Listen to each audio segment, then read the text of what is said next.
How strange is it to see your reflection in someone else's eyes and not recognize yourself? To agree with everything, even the things to which you secretly disagree, makes you a living martyr. Warning, this is what living in America can do to those with melanin-rich skin. You will learn to be a people pleaser before you please yourself, because this is what it means to live in America. Hello. Yes, of course we will take you. Foreign child wandering the 7 seas in search of the promised land, but at a cost. We only ask that you let us tear you down and build you up, sending you to the masses as we begin the mass destruction of your cultural function. A small price to pay for the life you've always dreamed of. We will give you a home to call your own, although you will never really be able to call it a home if you cannot stick your roots into the ground without wanting to rip them out and shake off the soil from which you really do not belong. We will teach you to trade out your bodies, rich with the food of your land, the tight skin bags used to carry your ego bones, and trade them for extra fat and skin. We will feed you the foods of our American land and give your bones room to breathe so that the weight of the woke white man will not crumble to dust until we have gained your trust. We will give you the satisfaction of laying in bed at night, wondering not if you will find your love or what is he doing or if he is looking at the same ceiling you are, because your head will be filled with nothing more than the thoughts of how you do not belong, about how you must struggle to survive another night, and finally, you must allow us to clean you. We can't let dirt into our country after all. Everybody must go through a wash, a special kind of wash. We call this the whitewash. You will no longer remember the black of your skin and wish to abandon it like the night does come morning time. We will teach you to abandon the color. You will think about your family and wonder why you were never happy here. You were so much better off with your family there. We will make you feel like thinking of this country as your home is treason, punishable by death. To return home is to admit defeat, that you were not good enough for the American way. You were never pure enough to be an American. Child, abandon your ways. We would love to have you here in America. Foreign child, child of many tongues, child of beautiful cultures, child of rich skin, eager child born from ashes, wishing to die of fire. We, in America, would be glad to strip you of your titles and label you as an oddity. We would love to strip you of your qualities and force you to resemble us, despite your urge to break the bars around you. Foreign child, let us deem you Americana.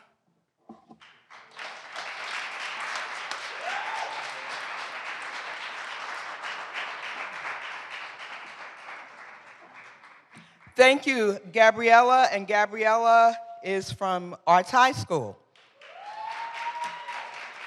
So good morning, everyone. First, I want to thank you all for getting up, coming to school, and coming here in this really, really cold weather. We really appreciate it. There are other schools on the way, so as they come in, they will be seated, but we cannot wait any longer to begin because this is really a fun-filled and packed program. So you are here because you are participating in the listening and reading of Americana, which is the book selection for this fall into winter for Mayor Baraka's Mayor's Book Club. So thank you for taking the time on top of all your schoolwork to participate in this project. I'd like to just quickly, some folks that must be thanked. Kirsten Giordi, Paula Beretta, Thyssen from the Newark Public Library staff, thank you so much.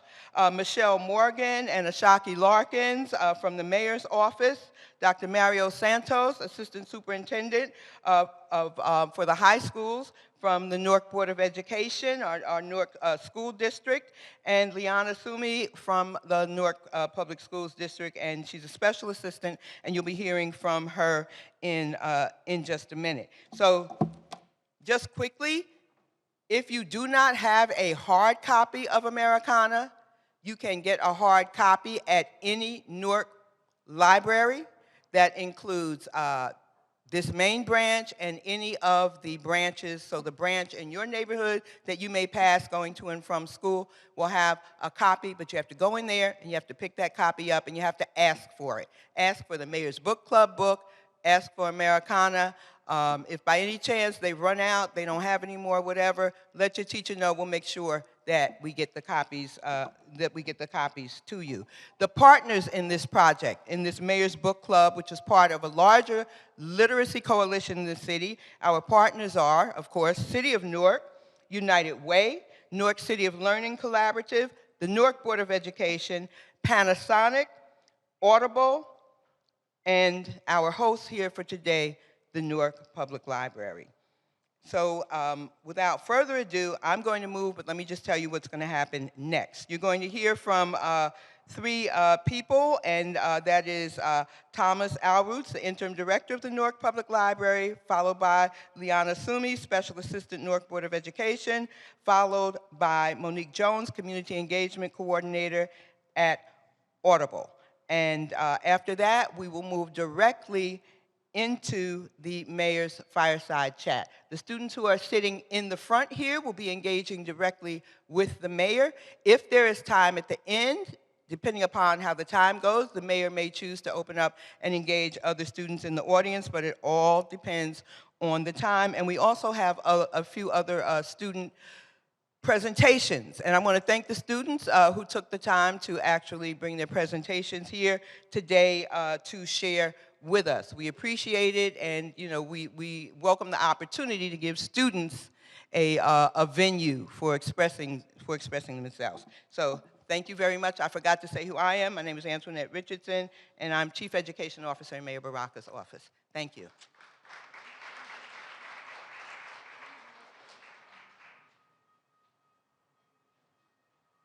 Good morning. I'm Tom Alroots, Interim Director here at the Newark Public Library.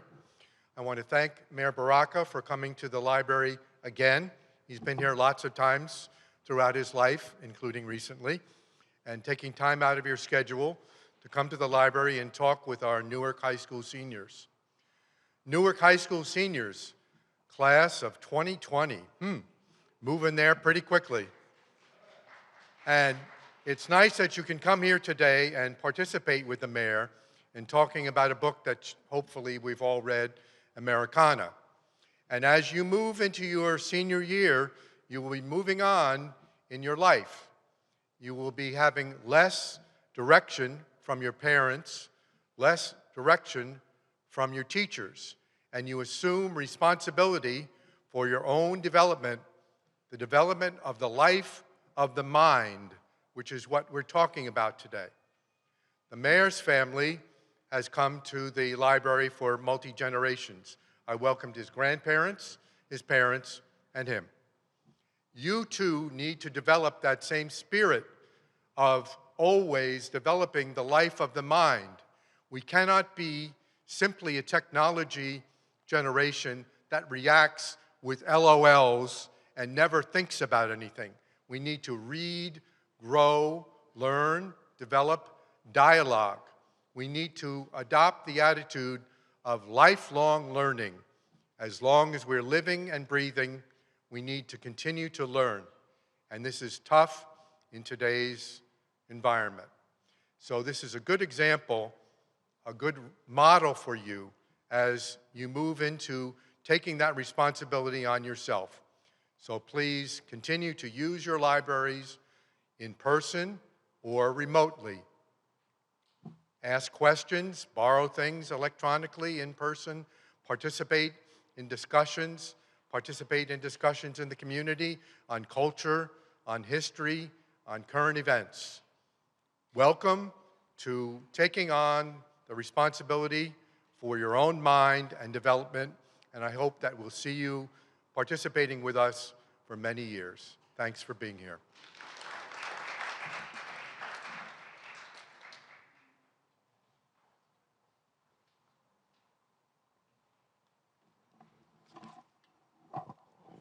Good morning.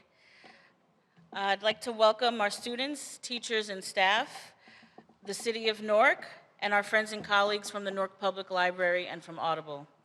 My name is Liana Sumi, and I am honored to be here on behalf of our superintendent, Mr. Roger Leone, to bring greetings and gratitude from the Newark Board of Education. I'd first like to thank the Honorable Mayor, Ras Baraka, for his vision in bringing the Mayor's Book Club initiative to our students and citizens of the city of Newark. I would also like to thank Ms. Toni Richardson, Chief Education Officer, and the entire city of Newark for their collaboration in bringing this vision to fruition. I'd also like to thank the Newark Public Library and Interim Director Thomas Alritz for providing their support for this initiative and providing this venue today, and for being on the front lines of the fight for access for literacy for all. We'd also like to thank Audible and Community Engagement Officer Monique Jones for their long-standing partnership with the Newark Board of Education in supporting literacy for our students through innovation and technology. Finally, I'd like to thank our Board of Education, our Superintendent, Mr. Roger Leone, Assistant Superintendent of the High Schools, Dr. Mario Santos, Assistant Superintendent of Teaching and Learning, Dr. Marianne Riley, and all of our teachers, school leaders, and most importantly, our students. This initiative was born out of a desire to inspire a love of literacy among all citizens, most importantly, our young people. As a former English teacher, I know the importance of not only literacy, but finding passion and love for reading and literature. To our students, we look forward to hearing your thoughts and your creativity today as you discuss this important work of contemporary literature. Thank you, and happy holidays.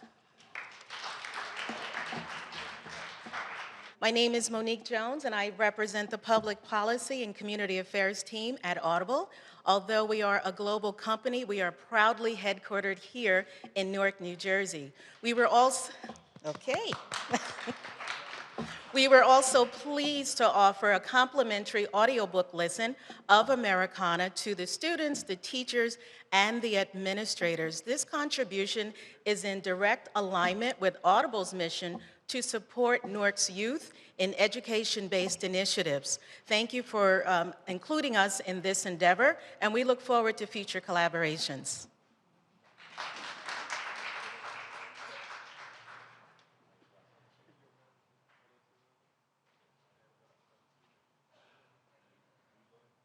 Hello everyone, my name is Favory Kedife from Weekway High School, and Mr. Hilton is my teacher.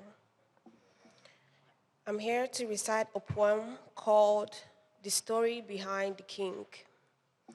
Black woman, hold your hair, feel the texture within the heat, feel the beauty that is within, and if only you can truly see the story behind the king.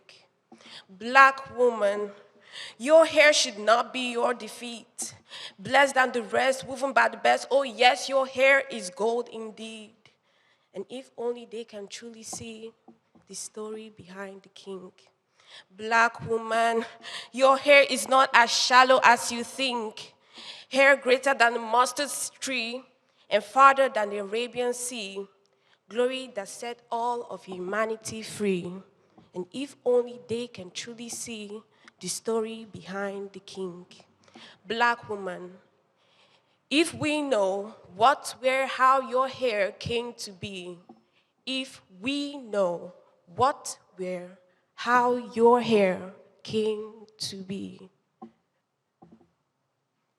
would they then know the story behind the king? Thank you.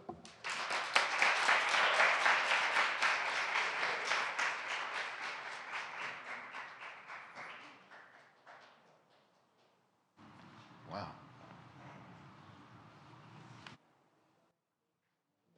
Both of those poems were excellent. It was great.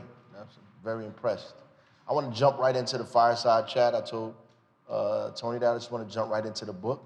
But I just want you to know this, just to repeat some of the stuff that the interim director said here at this institution, how fundamentally important it is to be able to read. I know that the research says if you don't know how to read by fourth grade, you may not ever learn how to read. I wonder if people know why that's the case.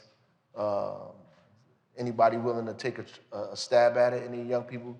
Why it says if you don't know how to read by the 4th grade, you may not ever learn how to read? Want to take a stab at that? Go ahead.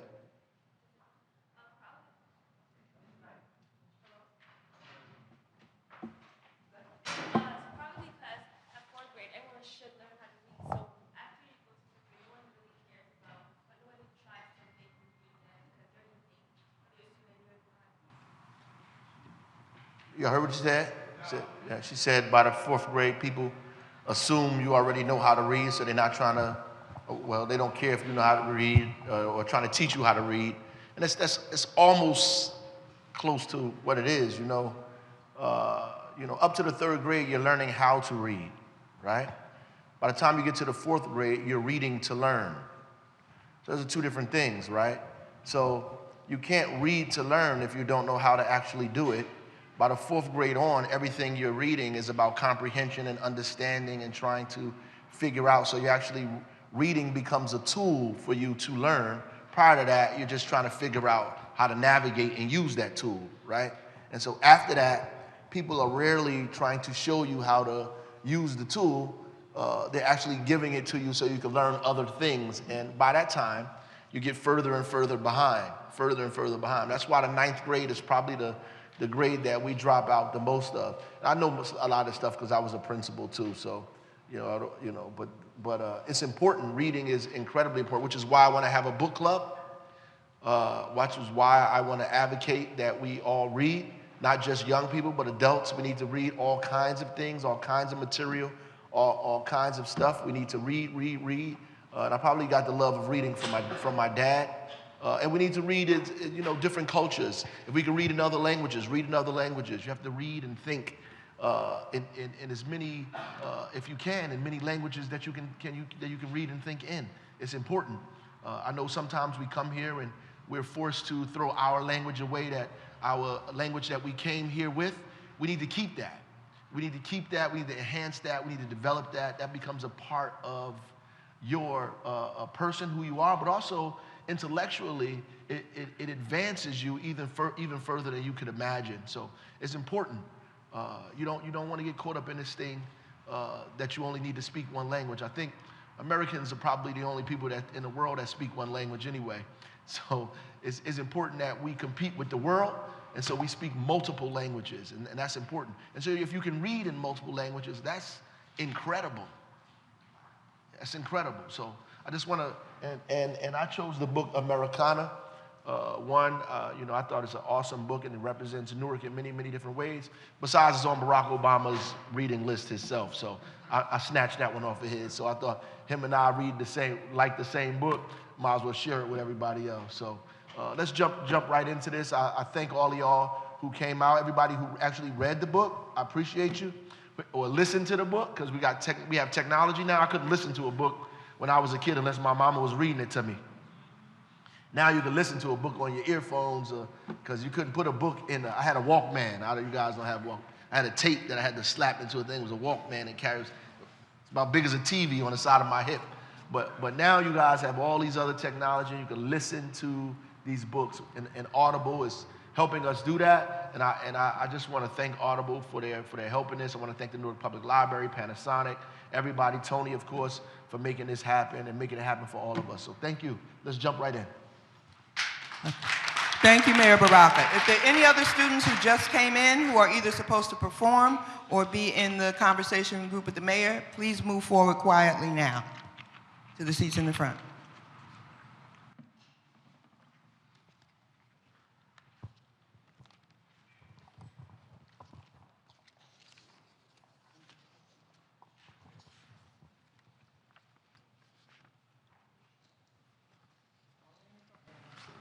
Oh, I like that little sweater thing y'all came up in here with.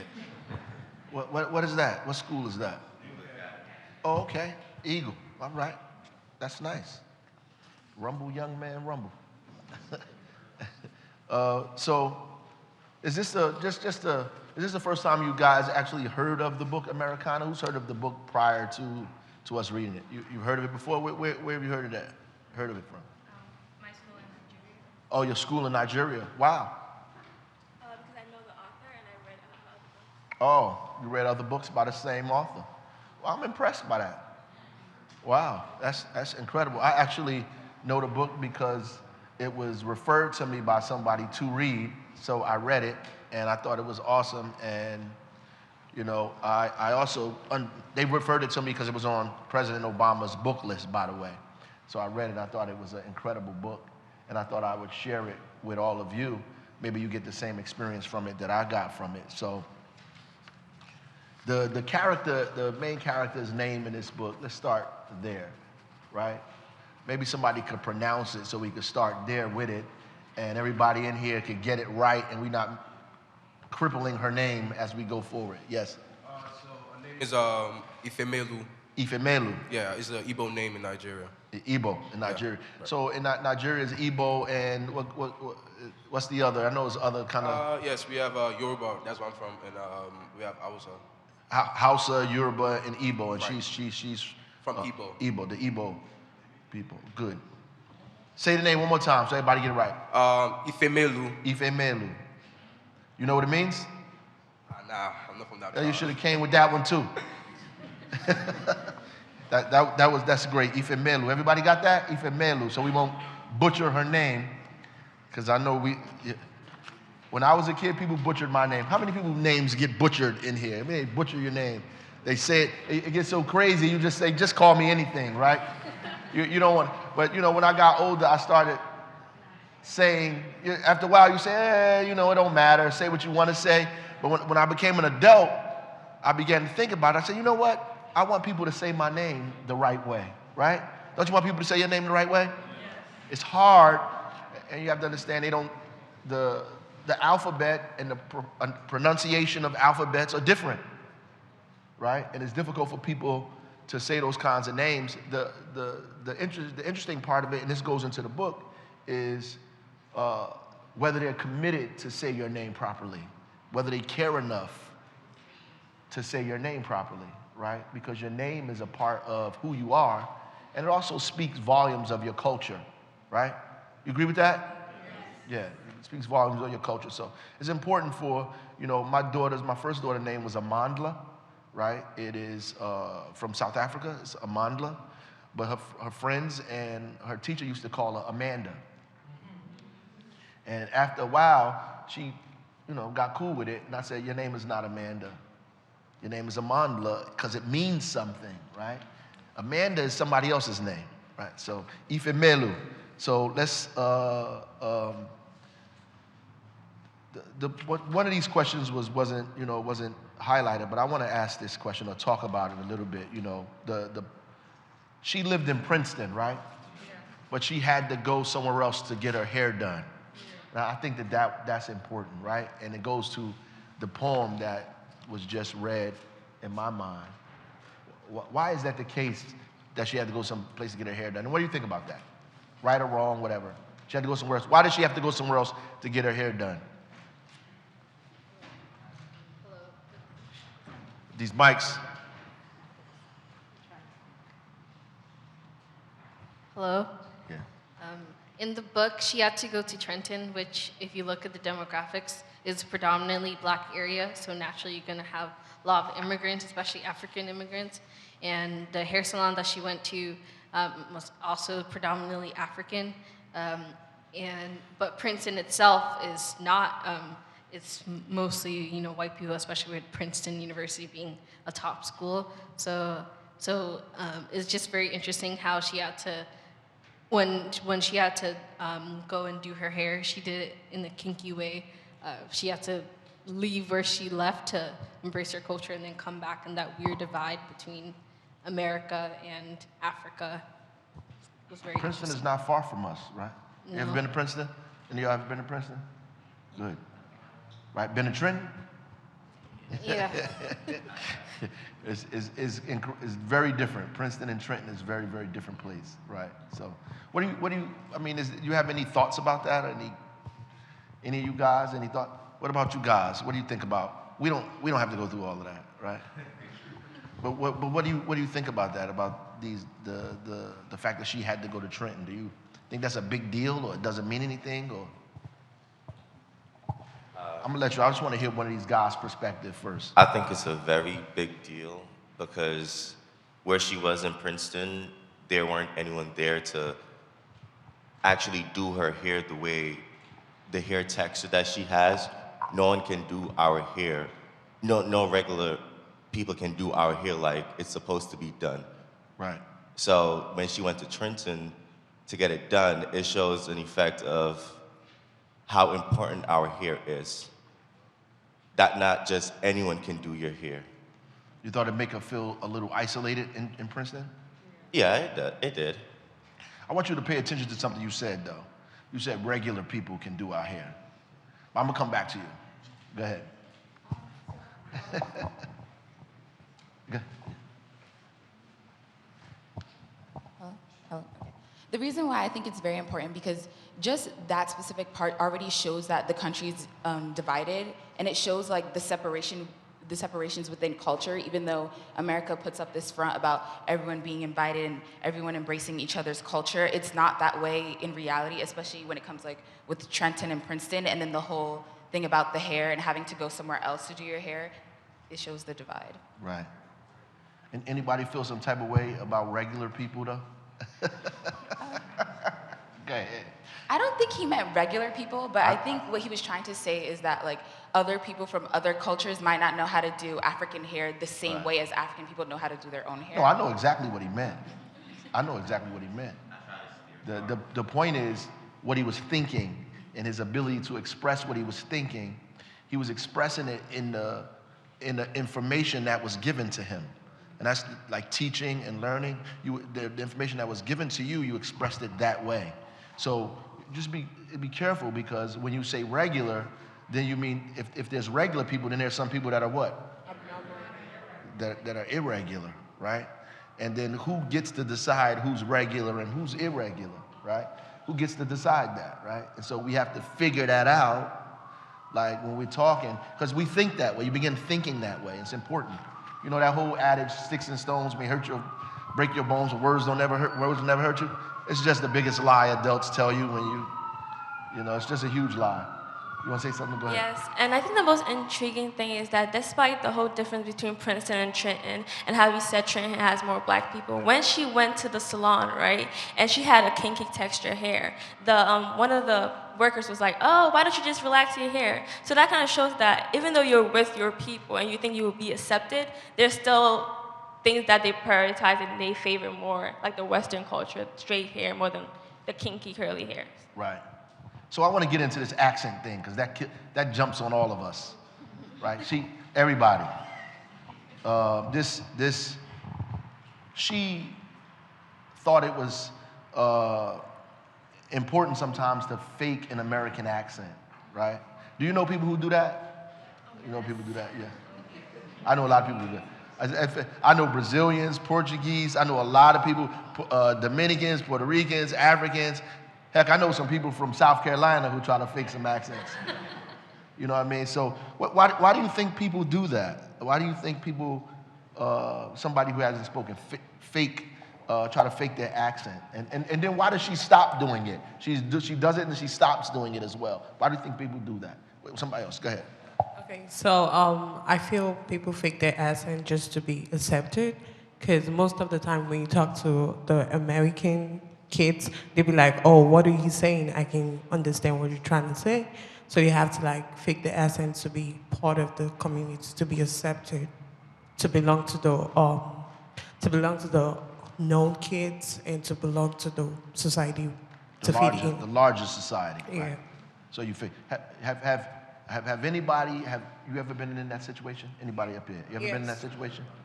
Can somebody tell me about it? You want to tell me about it? Feel comfortable telling me about it? Go ahead. Tell me about it. I can ask, they can speak to back there, right?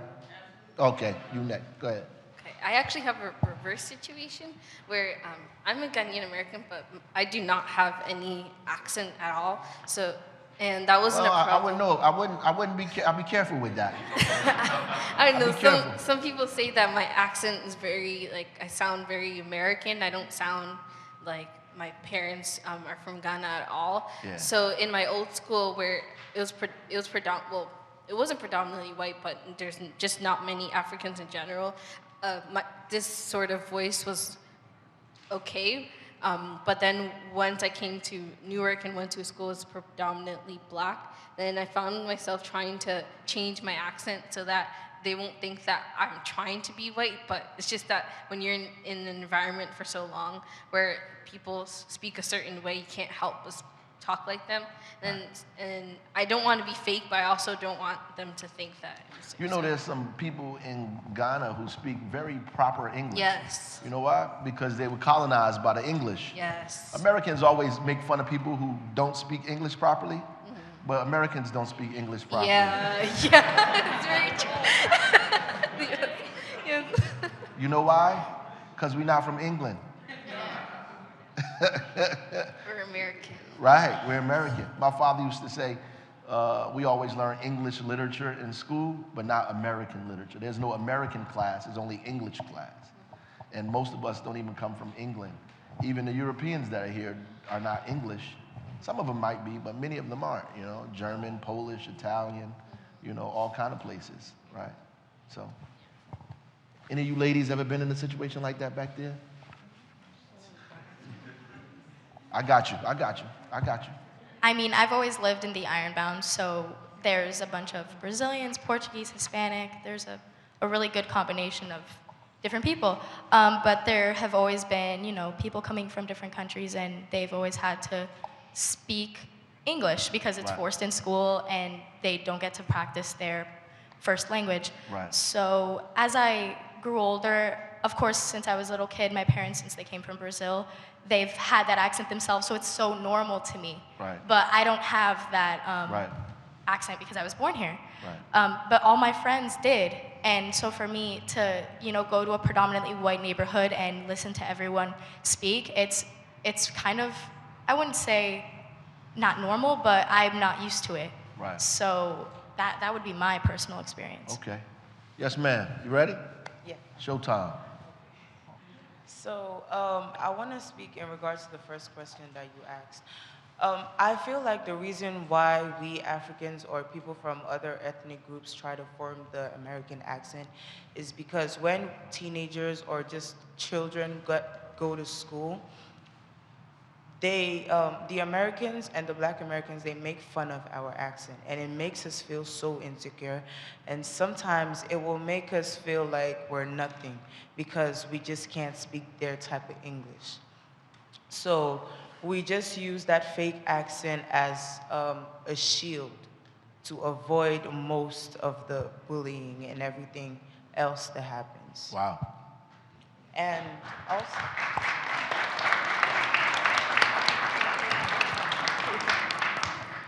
And also, regarding the situation, I believe that every single person that has an accent here has gone through that situation before, and some will be worse than some, and some will be better. But the thing is that I feel like the Americans should just try to adapt to us, because we've spent years and years and years trying to know how to speak their way and know how to speak, as they say it, perfect, know how to speak English. But the thing is that they should learn that we are diverse, and we didn't get the same type of education or training that they did. So it would be kind of hard for us to be able to just adapt quickly. Right. But just want to say something. Your accent really has nothing to do with your training and your education. It just has to do with the region. There are people in the United States who have different accents based on the region of the country they're from, right? So when people say stuff like that, it's just really ignorance. Most, like I said earlier, most people who speak English, if they went to England, people would laugh at them about the way they butchered the language of here, that way we butcher it, you know. But what about this title, Americana? Like, what about this title? Like, what do you think about this title? What does it mean in the context of where they're using it, and what does it mean to you, Americana, this title of the book? Wait, I wanted to say something, but I wanted to say something on the last Go question. ahead, you say what you want to say. So, I've actually spoken, like, try to speak American English because That's good. I'm naturally Jamaican.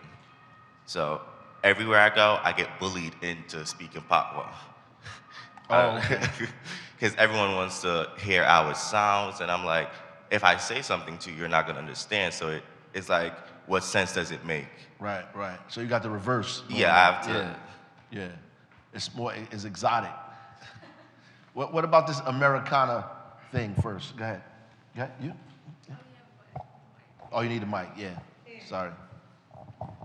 Right, so I knew of the term Americana before I read the book because I'm from Ghana. So when, like, let's say I was just going, let's say a girl came and she's from America, right? So she's like, oh, she's trying to act Americana. It's just like a term to see if, let's say, she speaks differently or she dresses differently, she's acting Americana. That's just the term that we use in Ghana. So it's for people who have come to the United States, then they come back and they start acting all American style. So you want to be Americana now. That's probably like that in many different countries, not just, yeah, it's probably like that everywhere, right? You know, people who come back, they come to America, you start to feel like you have something to make them feel like they think they're better? They think they're better than the other folks? Why is that? Why is that? Why and why was she? Go ahead. You want to? And why was she trying to point that out in the book? Well, if an American were to go to a different country, we're seen as better, not only because, of our politics and the way we put ourselves out there, like as as one of the first countries in the world. When people always look to us for not only pop culture, but to kind of get to where we are because we're seen as advanced or just better than other people, when in reality we're all the same. We're all the same. I've gone to Brazil and I go there and people look at Americans as if they're like aliens, but like in a good way, where we're like, whoa, like you guys are from America? What do you guys do there? We go to school, we eat, we do everything that everyone else does. Yeah. So. Yeah. Yeah. You want to say something, brother? Come on. I see just a hand back there. I got you right after this one. He wants to say something. You want to swing these mics? Oh, you got. Go ahead. You want to talk? Yes, please. So I feel like the reason a lot of people feel like America is better and like is because when you hear of America, we're basically the country that was founded on like everybody is one. We're like the mixing pot of all the countries, and it's like you can't get this anywhere else because we're selling you your dreams.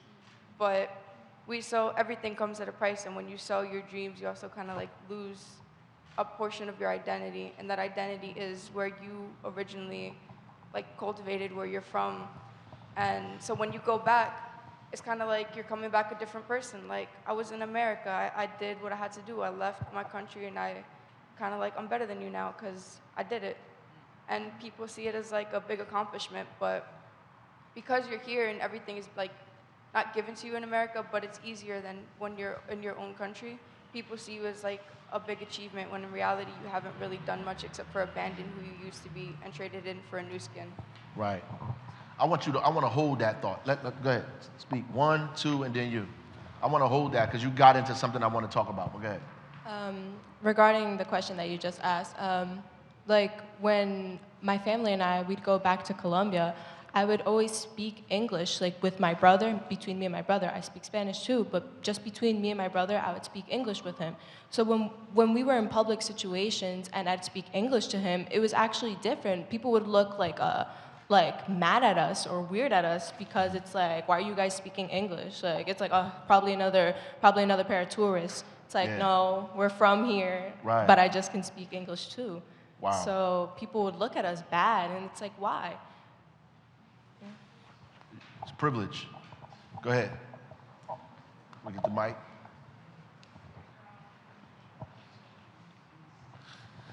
When she asks a question, can she stand up? Because I can't see her, but not right now. He's first. You right after him. Yep.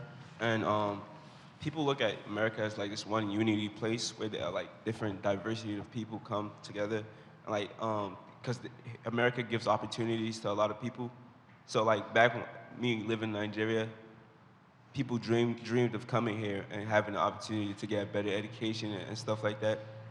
So I think that's what, like, if you go back, they'll be like, oh my God, wow, you really got that opportunity to do what you had to do, and like you changed, you have a better education, or you live in better. They assume that that's what you're doing over there. Okay. Go ahead, sister. Then we're going to get into what you talked about. Hello. Yeah. So my name is Adiza too, and I'm from Arts High School, and I feel as though like the term Americano is such like a derogative term because we all come from different backgrounds, and like, but if you think about it, we all have the same ancestors, and we all come from the same place. And I feel as though like no one should be afraid to have to hide your accent, your name, or where you're from, because at the end of the day, our ancestors come from Africa or Portugal, and they come to make a better life for us. So I feel as though like hiding your accent for someone who steals our culture for like their prom dress or ideas and stuff is so like bad, because you can't say, oh, why are you talking like that, but you're stealing my like culture for your prom dress. So I feel as though like that term is just a term that shouldn't be used, because at the end of the day, we all can be American, but at the end of the day, it's African American, you know, Portuguese American.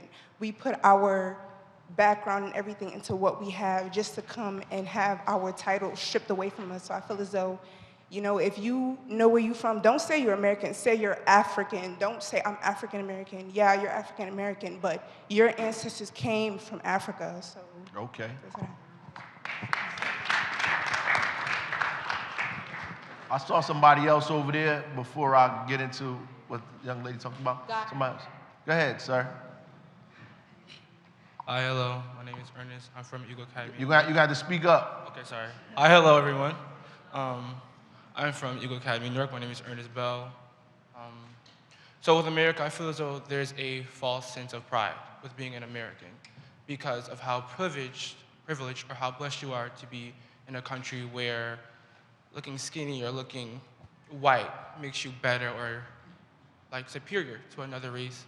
And I also feel as though that because there's also more advantages of being in America, that's exactly why most Americans or white people in America have that sense of false pride. Okay.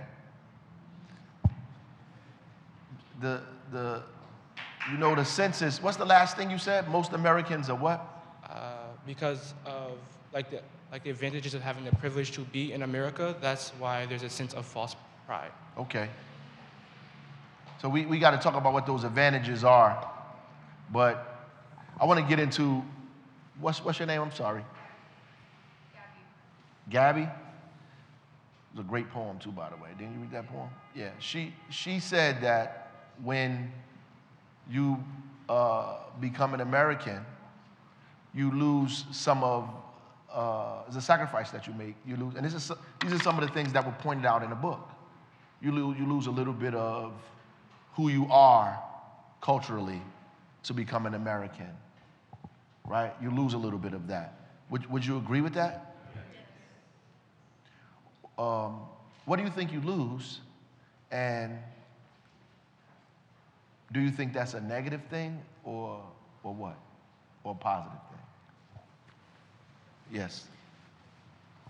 All right, so like pointed in the book Americana, there was a part she said to all my non-American blacks, you're black baby. And there it stated that as a black person, once you come to America, don't claim you're Nigerian, don't claim you're Ghanaian, because America doesn't care. But I feel like if I'm from Africa, I should be proud to say I'm from Africa. If I know where I'm from, I know I'm from Nigeria, I say, oh, I'm Nigeria. That doesn't make me less black than anyone who was born here who doesn't know their root. But it's just like me trying to identify my root and trying to make everybody know that I am as black as you are, because our ancestors that were brought here as slaves were also brought from Africa. But it's just like I know my root, I know my culture, and I'm not ready to disregard it for anyone. Right. So that's probably because black Americans don't know which part of Africa country they actually are from. But I do want to say, I want to get into what Gabby talked about.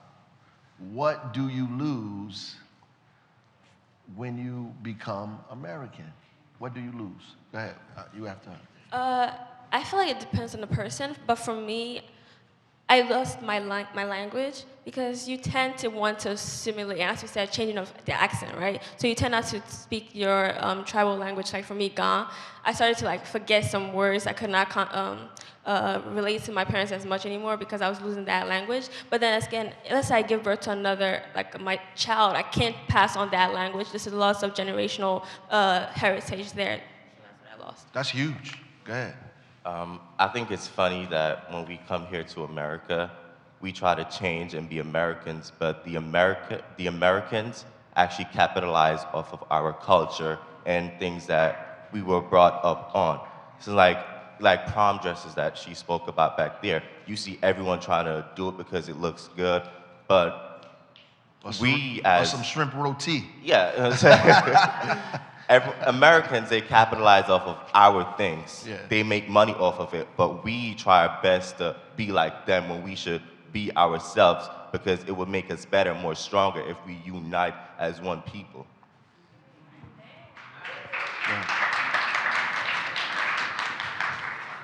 So like, when I speak at home and then you speak here, there's something that I feel like is in a lot of lost in translation. I feel like the same thing coming from another place to here. You get lost in your translation. Right. So you lose, like she said, you lose your language. You lose a part of yourself because you're trying to protect this identity that you didn't have before, that you're trying to build up. Just like you're trying to build up your new life here to come back, and it's like there's certain parts of yourself that you're never gonna get back because there's certain words that just in your culture and here don't translate to the same thing. It's the same thing as a person. Some stuff you lose, like my sister knows like nothing about Hispanic culture compared to like my older siblings. And it's that transition that was kind of like lost in translation. She doesn't know what we know because she was born here. She doesn't care. Right. And each generation loses a little more. You think that's a pretty, you think that's a negative thing? Why? Why do you think that's a negative? Why? Go ahead. It's negative because if every generation is losing your culture, at the end everybody's going to be on the same level, and that's American. There's not going to be any other cultures because you just washed it all the way, and you're like this one thing now. You don't have that diversity anymore. I know Dominican kids who don't eat Dominican food. Like some of them don't even know Dominican food. Like I was at a place and I was eating something and the young person didn't even, it was Dominican and they didn't know it was Dominican. But go ahead. Yeah. All the way in the back first, then you. Yeah. Yes, ma'am.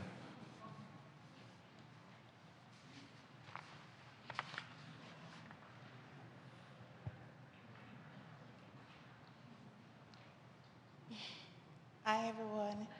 I am Oluwadarasimi. As a Nigerian, like, sometimes I tend to lose my culture. Like, when I came the first time, like, when I say they're gonna be like, what's she saying? She's crazy. They're gonna be like, she's speaking the wrong English. Then I'm like, but that's what I talk to people in my country. No one says I'm speaking the wrong English. All right, so I try to learn what they're saying. I know it's wrong. Like when I want to say, yeah, we gone. I'm like, what's the meaning of gone? Like we are going to, not we gone. Go. I'm like, what? I'm like, what are you saying? And whenever people want to talk and they're like, fuck, I'm like, damn, you don't even say that in public. Yeah, all I know when I was in my country, when you call someone a bitch means maybe dog something, and I'll be like, you just called me a bitch. That's an insult. Just like you insulting my family. Don't say that. I'll be like, no, it's normal. Nothing is normal. Don't tell me that. So like, That's interesting. yeah, though. I'm telling you. Like sometimes I don't get scared to talk. Yeah. I'll be like, right now you see, I'm trying to like flow with what you're saying. You're doing good. Sometimes I don't even understand what you're talking about. I'm just gonna be like, what's I don't understand anything. When I came, I don't understand nothing. I was like, I think you need to like, what did you call that? Card or card? Is it card? Like, what is card? Like, I don't get crazy about it. Yeah. But now I think I'm more better than before. Okay. When I came, that was So crazy. you- I don't know how to eat pizza. I don't know how to eat burger. I was like, what are you eating? Like, you gonna eat food with your hand in my country. You eat amala with your Yeah. with your hand. But yeah, I was like, what are you eating? Like, this is what is called burger? What is like? Damn, America is far different from my country, and I'm really happy. And I can say it anywhere that I'm from Africa because we got culture.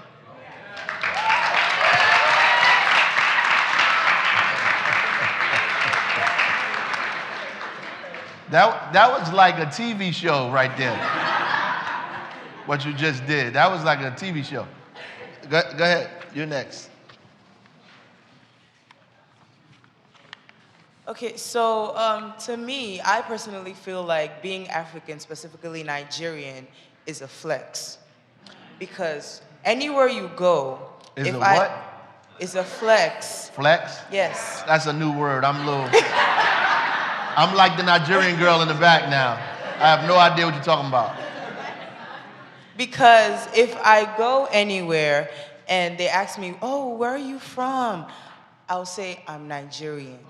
And I'll be like, yes, I'm Nigerian. Were you born there? Yes, I was born there.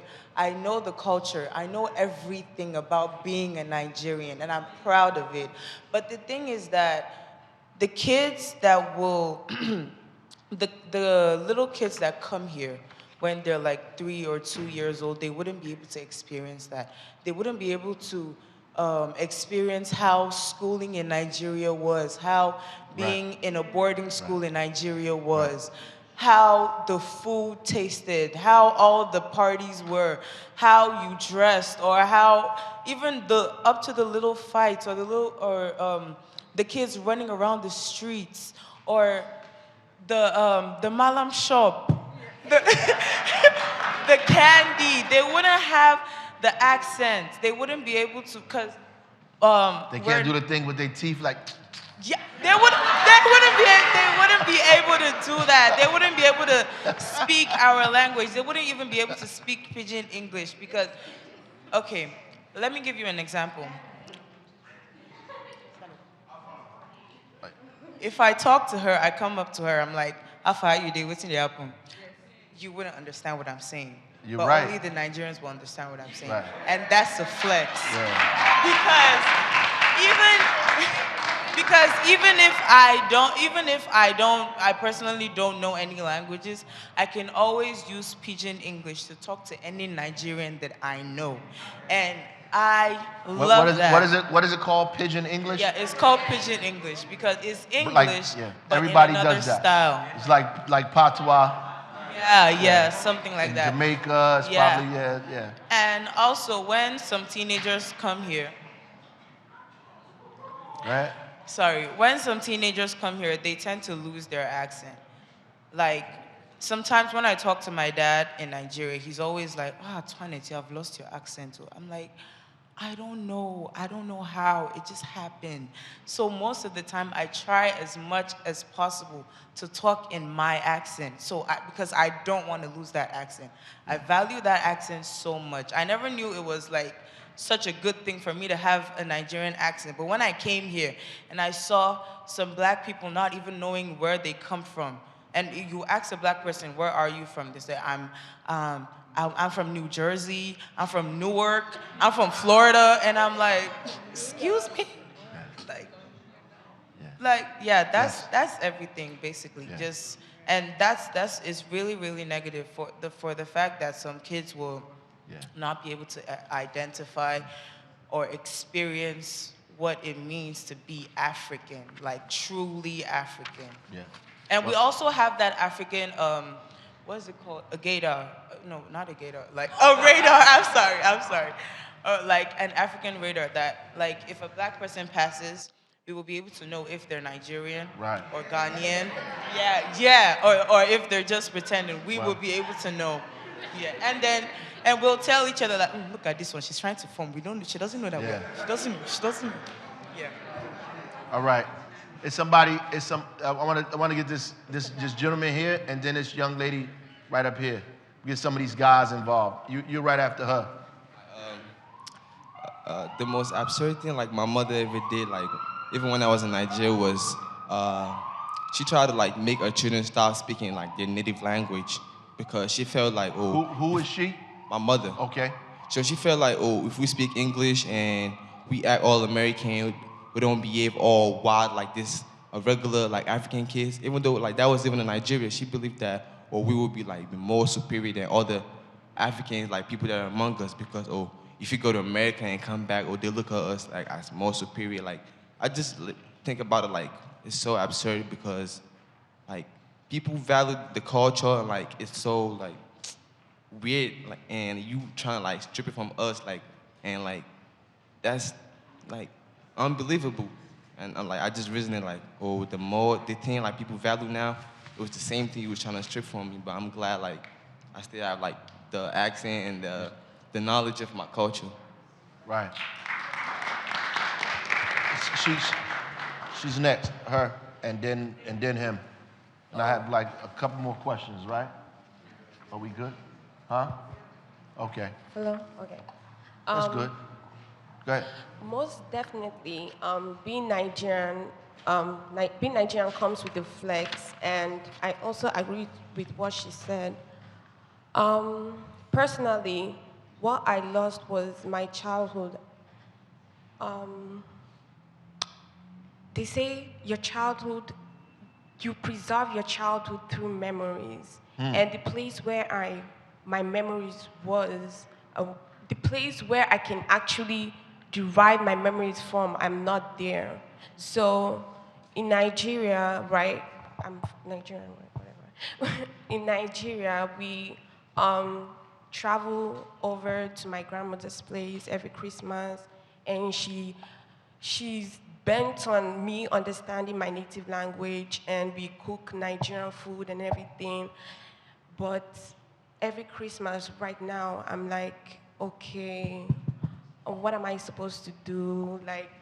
We're trying to preserve it. We're trying to continue that custom of actually cooking Nigerian food, but it's not the same, because we are not there. So I think moving from Nigeria or wherever to America, you lose your childhood, you also lose your memories. And as time goes by, your memories go together with it. Yeah. The memory and language is deep. I got you. Go ahead, this brother right here. My name is Shakan Cummins. I'm from American history. And basically, I feel like America forces you to lose your culture in order to succeed in this country.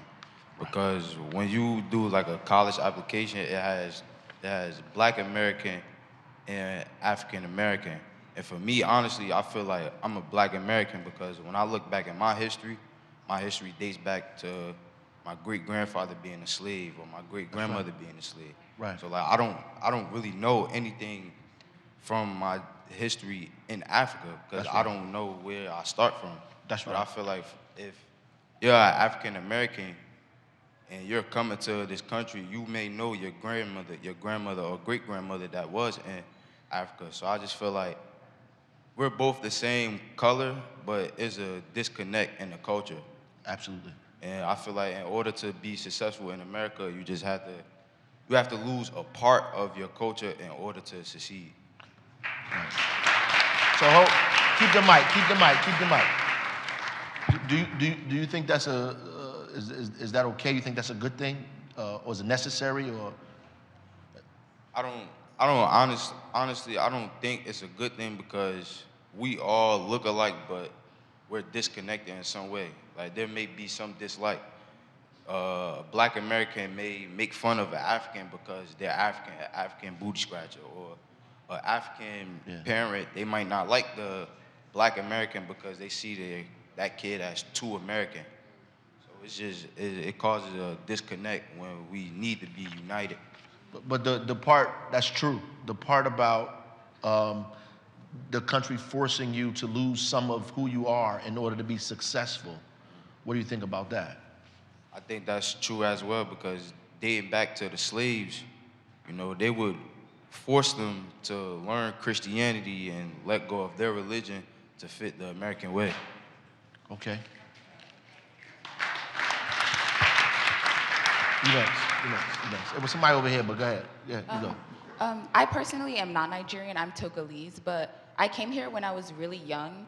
And when she was talking about losing memories and trying to preserve them, when I go back to Togo, like, I don't remember anyone, and they're in my family, and I don't even know their name, and they're like, you don't remember me? And I feel like kind of hurt, like, and bad for myself. I'm just like, wow, I don't even know my aunt's name, or I never, like, spoken to her.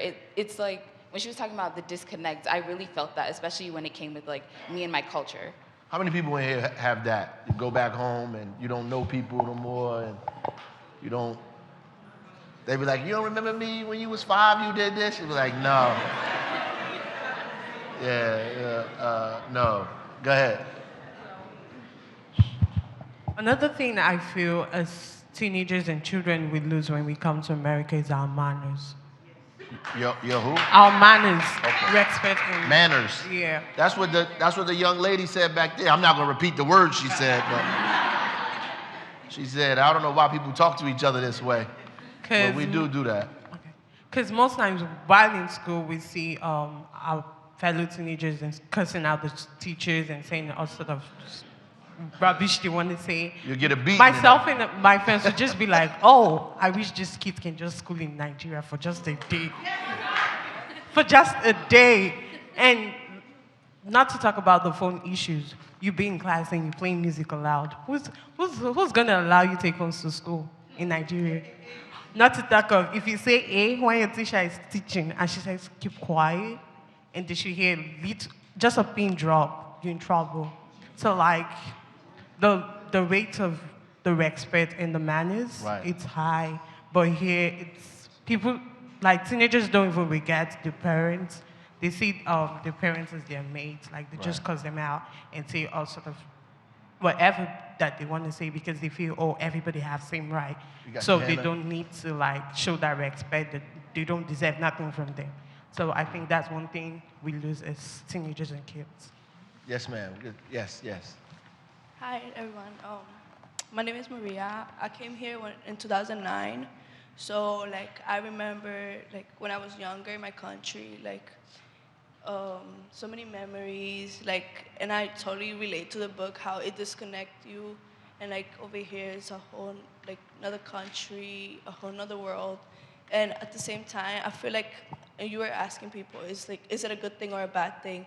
I think it's a good thing, and also a bad thing. It's a good thing because it's new opportunities, it's change, so it's really good because you could, like, culture, you bring it with you, is within you, so you could always go back and reconnect. Like, so it's been like 10 years since I left my country, and I decided to live here in America. So sometimes I often go back there, like, see my family over there, but I also have a family here too. Right. Like my parents, like I have an accent too. Like I relate to the book too, like how she goes to the salon and she has to go to a special salon. Like I go to the Dominican salon sometimes, but sometimes I decide to just let my hair rock, let it be curly, and embrace who I am. So. Right. That's good. Excellent. Good. Mike, right there. All right, so going back to what she said about manners, like, I feel like everybody loses their manners with their parents. Like, oh my God, when I say hi to my mom, I don't just say, like, hola, ¿cómo estás? I'm like, nombre de Dios, and she says, Dios te bendiga, which is like, in the name of God, and she says, God bless you. It's not even just about the religion, it's more about the respect. It's more about approaching her with, like, the proper respect. And my mom's not even that strict, it's just that I was raised that way. And I was born here, but I was raised that way, to greet my mother with respect and, like, say, si señora, yes ma'am, after everything. And it's just really bad that you lose that here, and especially in school and everything. There's some freedoms you could do without, huh? Go ahead. Good morning, Mayor Good morning. Blanca. So to answer your question, I think with all the different ethnicities in here today, I could agree that we all lose tradition. I know recently, for like example for me, I'm Nigerian, and my dad took me to one of my uncle just recently gave birth to a girl, and Nigerians have this thing called a naming ceremony. Yeah. So Most Africans. I've not seen my uncle in a while, and I went, and he asked me to take part of it, and literally I was so confused. And my uncles were looking at me like, wow, it's been a while, you're losing like the part of yourself. I feel like with coming here and like adapting to the American culture, a lot of ethnicities lose their way of tradition, and we get blindsided by trying to adapt to the American culture.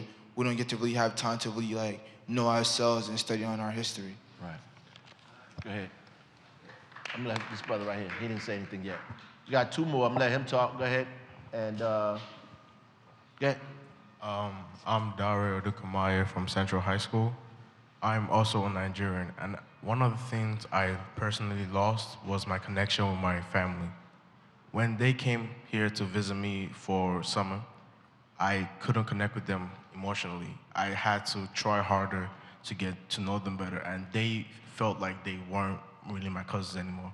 It was like we were strangers, even though we were family. Wow. Back when we were kids, we always played around. We played football, soccer, basketball, everything we wanted to do. But now it feels like we don't even know each other. And no matter what I do, they still see me as a little bit of a stranger. Go ahead. That's pretty sad, man. You need to fix that. Go ahead. Gotta fix that. Go ahead. Stand up, stand up, stand up.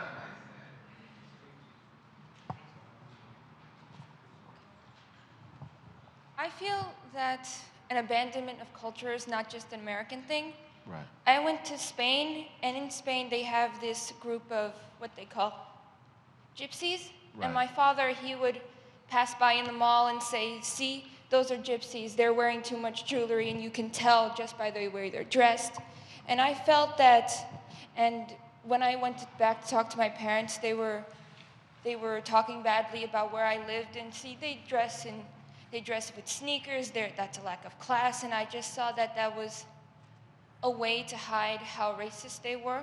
Right. And I thought that who are you to determine what they wear determines a lack of class, and it's just ironic how you determine they have a lack of class, and that's how they dress, that's their culture.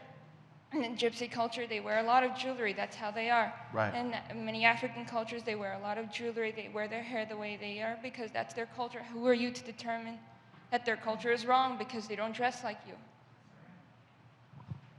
Excellent.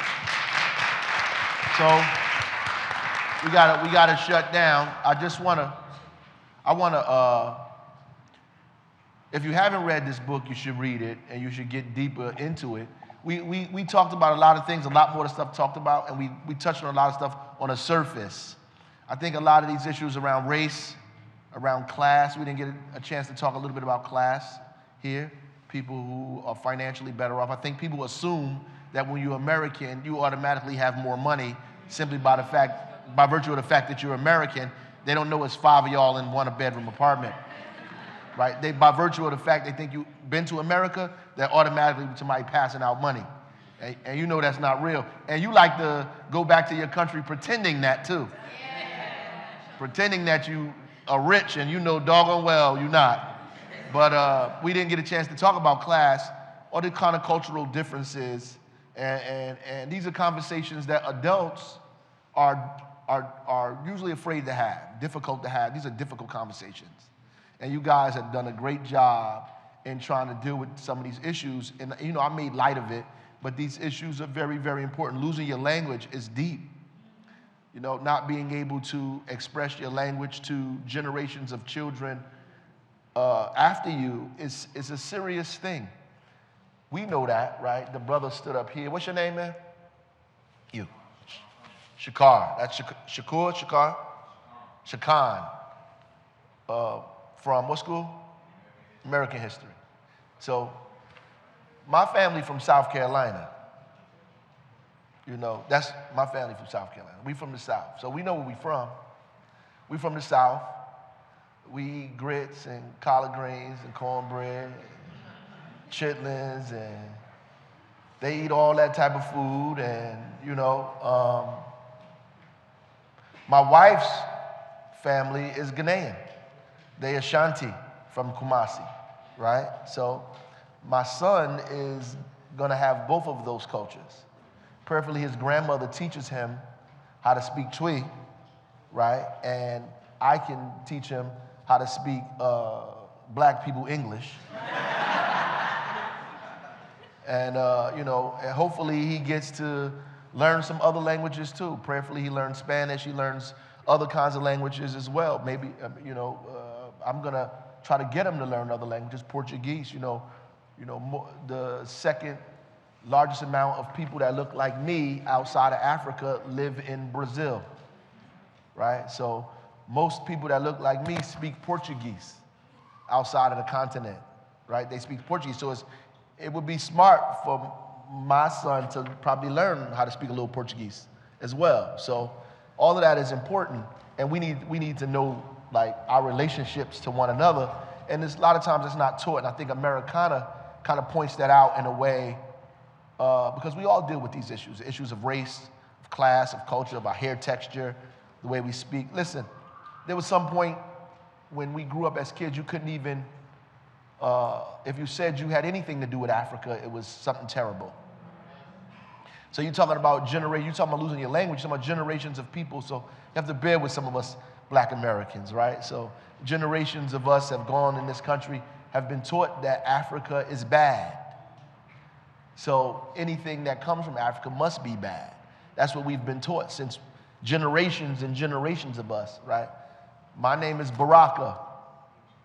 In 1970, 80, when I was in high school, elementary school and high school, that is my name. People made fun of me because of my name, right? Baraka. My name is Raj Jua Alaziz Baraka, right? My father gave me all of these names that when I was a kid, I didn't like because it brought me ire, like you talked about, right? But now I love it. I love the fact that that's my name, right?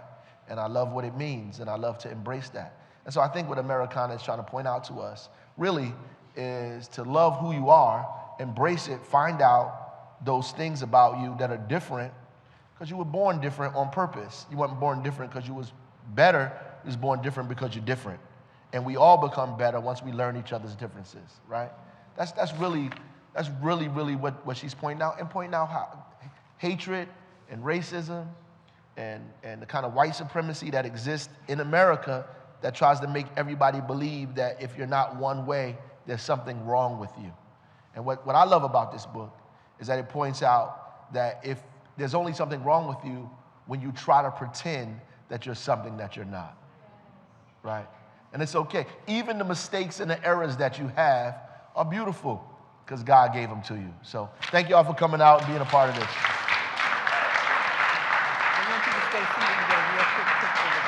Yeah. Okay.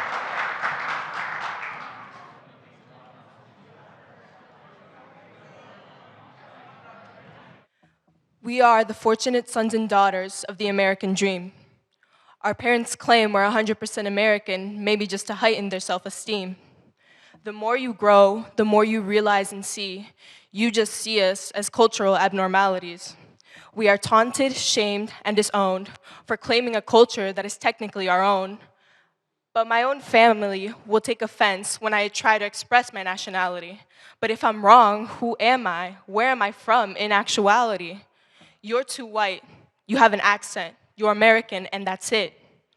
They look at me and they see walking privilege with my American accent and my citizenship in hand.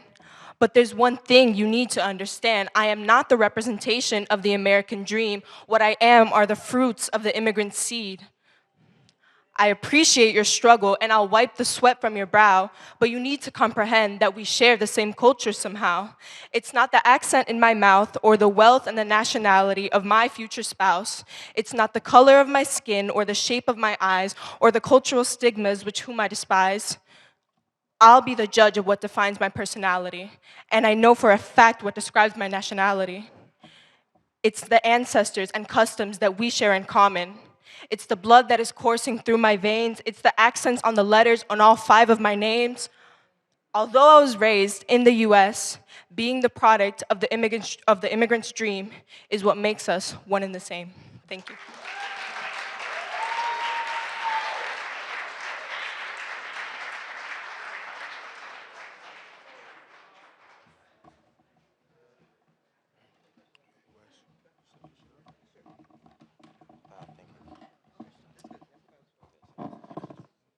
Good morning, everyone. So my name is Tremaine West, and I'm a senior at Eagle Academy for Young Men of Newark.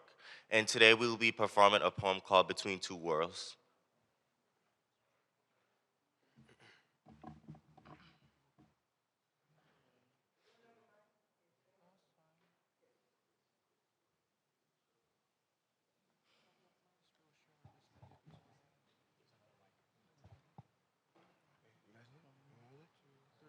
Americana, the name that was given to me, the name that I received.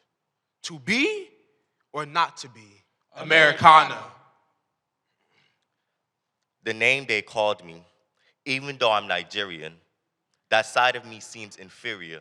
Americana. African, Americana. Two names, two faces.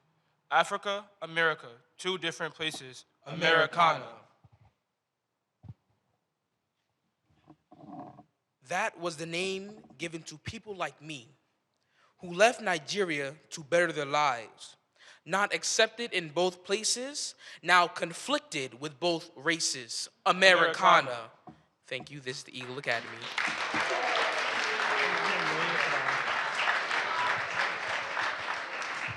All I can think about is my luck. How lucky I am to be an American. How lucky I am to never have starved, worried about where I would sleep, or when my next shower would be. I'm lucky. I always got presents under the tree as a child. I'm lucky. I even had a childhood filled with innocent experiences. My parents didn't need to come here in search of refuge or a better life. In Brazil, they had everything they needed. They came to America by choice and dealt with the consequences and hardships as they came. So although I say I'm lucky, it isn't luck at all. My luck is my father's sweat. I know I barely got to see him because of his commitment. I know how much he suffers to provide plentifully for his family. I know how much of his health he will never get back, and he lives the healthiest lifestyle I've ever seen a person commit to. He also lost his time, precious time he will never get in return. He wakes up every morning at 6 and comes back at 10 to just eat, go straight to bed, and repeat. And all I can say is that I'm lucky? No, I'm thankful.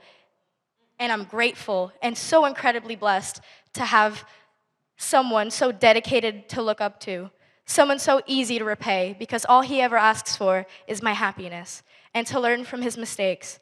So I listen and I live to thank him for all the luck he granted me. Thank you.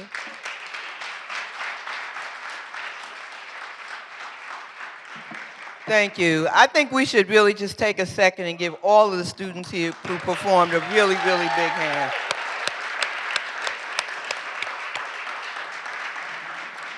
Thank you. And as we close, I want to take a second and recognize our Newark Board of Education member, Dorian Murray, who is here with us today. Stand up, wave. Okay, unfortunately, we don't have enough hardcover books for everyone, but for anyone who came to the mic and performed today, I do have a hard copy of Americana for you before you leave. When I finish, I'll move over to that corner of the room, and you can just come and get it from me. And for everyone, when you dismiss, we want everyone to leave out the back entrance, the door that you came in, and just pick up a little bag. We have a little treat, little token bag for you as you leave. Oh yeah, I'm sorry. And yes, thank all of the teachers who not only accompanied the students on the trip. How could I forget? I'm a former teacher. But who are also taking the time from everything else that you have to do and from all of the curriculum that you must teach to engage the students on Americana. We really, really appreciate it. And as you can see from the students' participation today, how meaningful that work is. So again, thank you.